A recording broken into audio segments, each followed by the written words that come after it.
In this video, I'll show you how to do a regression analysis, which includes the correlation coefficient. So here we are on a data set that I've already cleaned for Montreal, specifically for the neighborhood called Ville Marie. And so I want to do a regression analysis, and I'm actually going to do two so you can see how this works twice. I'm going to do the first one on price per night, and the independent variable I think that might affect that is how many people are accommodated in each listing. So I'll go ahead and click on Data, Data Analysis, and then I'm going to scroll down because it's in alphabetical order until I find Regression, and I'll go ahead and hit OK.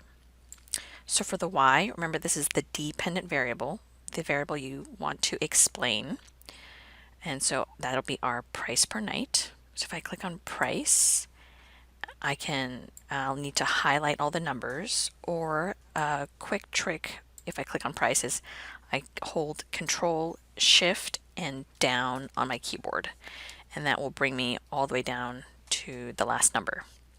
For my X, or my independent variable, that's the number I think might affect the Y, I'll go to the accommodates column and do the same thing again. Click on the first cell, hit Control, Shift, and down, so you can see it goes all the way through. Now note though, regression only works if you have a number for each number in both variables. If you have any blanks, it does not like it and will not run it for you. So you want to look for any blanks potentially. Go ahead and check labels because my first row was words, not numbers. I'll go ahead and check the confidence level and keep it at 95% because that's the most commonly used one. And then I'll hit OK. And so a regression output will appear, and I'm just going to highlight and double click on any of the lines to open up the data quickly. And so you'll notice that this multiple R right here, that is our correlation coefficient.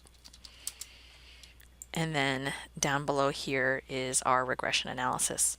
Now remember though, in terms of the correlation and the regression, you do have to conduct a hypothesis test to make sure that it's significant or not.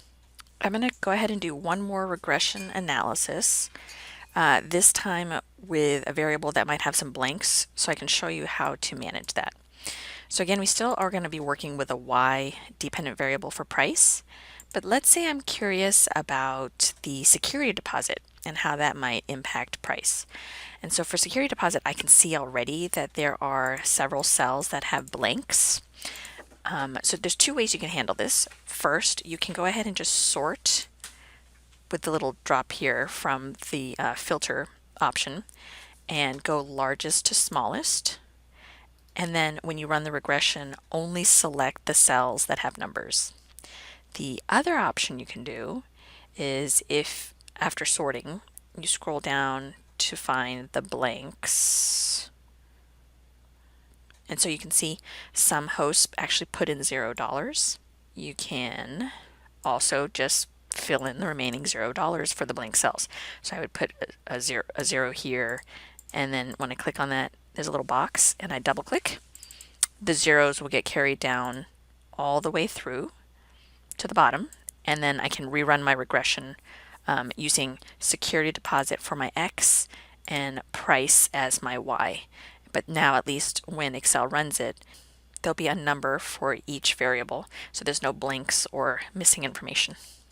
So if you have any questions, just let me know.